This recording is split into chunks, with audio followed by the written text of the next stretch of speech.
تو جناب کتاب الوائل امام ابن ابی عاصم کی کھولیں، اس میں لکھا ہے کہ اس امت میں پہلی دفعہ بیٹھ کے خطبہ حضرت معاویہ نے شروع کیا کہ ان کا پیٹ بھر گیا تھا اور چربی والا ہو گیا تھا، وہ کھڑے ہو ہی نہیں سکتے تھے، اتنا بڑا پیٹ ہو گیا تھا ان کا۔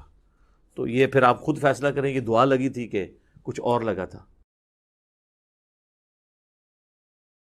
مرزا صاحب آپ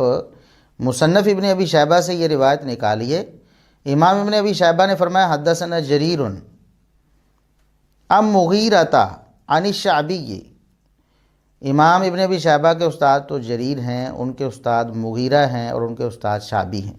اس روایت میں۔ اب یہ مغیرہ کون ہیں؟ یہ مغیرہ بن مقسم الضبی ہیں جو کہ مدلس ہیں،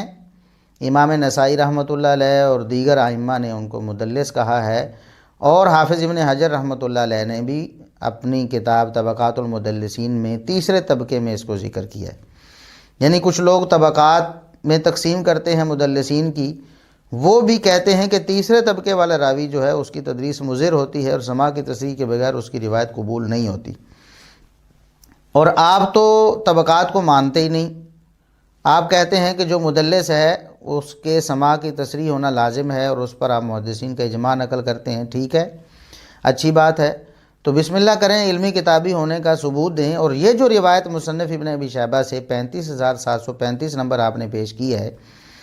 کہ اول من خاطب جالسا معاویہ حین کابرا و کاسرا شہمہ و عظم بطنہ، کہ معاویہ رضی اللہ عنہ سب سے پہلے وہ شخص ہیں جنہوں نے بیٹھ کر خطبہ دیا، اور اس کی وجہ یہ بنی کہ وہ بوڑھے ہو گئے تھے اور ان کا پیٹ بڑھ گیا تھا، چربی زیادہ ہو گئی تھی، تو اس وجہ سے وہ بیٹھ کر خطبہ دیتے تھے، اور بیٹھ کر خطبہ دینے کا سلسلہ انہوں نے شروع کیا۔ یہ روایت مغیرہ بن مقسم الضبی نے، جو کہ مدلس ہیں، انہوں نے ان کے ساتھ بیان کی ہے، اور آپ کو بھی پتہ ہے کہ یہ روایت ضعیف ہے، اور لوگوں کو کہتے ہیں کہ میں ضعیف روایات پیش نہیں کرتا، لوگ ضعیف روایات پیش کرتے ہیں، اور آپ نے اپنا پمفلٹ جو ہے اس کے ہر سر ورق پر یہ بات لکھی ہے کہ ضعیف روایات کے فتنے سے بچنے والوں کے لیے میں نے یہ پمفلٹ تیار کیا ہے۔ تو مرزا صاحب ضعیف روایت کے فتنے میں تو لوگوں کو آپ ڈال رہے ہیں، آپ کے اسی پمفلٹ میں بھی 2 درجن سے زیادہ روایات کی ہم نے نشاندہی کر رکھی ہے جو آپ نے ضعیف درج کی ہوئی ہیں، اور یہ روایت بھی آپ نے صرف سیدنا معاویہ رضی اللہ عنہ کی دشمنی میں پیش کر دی۔ کیا آپ کو شرم نہیں آئی؟ یا تو 2 باتیں ہو سکتی ہیں، یا تو آپ جہالت کی وجہ سے آپ کو پتہ ہی نہیں چلا کہ اس کا راوی مغیرہ کون ہے، جہالت ہے آپ کی، یا اگر آپ سمجھتے ہیں کہ میری جہالت نہیں ہے تو پھر یہ ہٹ درمی ہے، اور یہ سیدنا معاویہ رضی اللہ عنہ کی دشمنی میں جھوٹا پروپیگنڈا ہے جو آپ نے کیا ہے۔ پہلا جھوٹ آپ نے بولا کہ الاوائل ابن ابی عاصم میں یہ روایت موجود ہے، آپ کو چیلنج ہے ساری زندگی آپ الاوائل ابن ابی عاصم سے یہ روایت نکال کے دکھائیں، نہیں ملے گی آپ کو۔ پھر آپ کے جو کارندے ہیں انہوں نے آپ کی اجازت سے جو سکین لگائے ہیں، وہاں مصنف ابن ابی شیبہ کا سکین لگا دیا،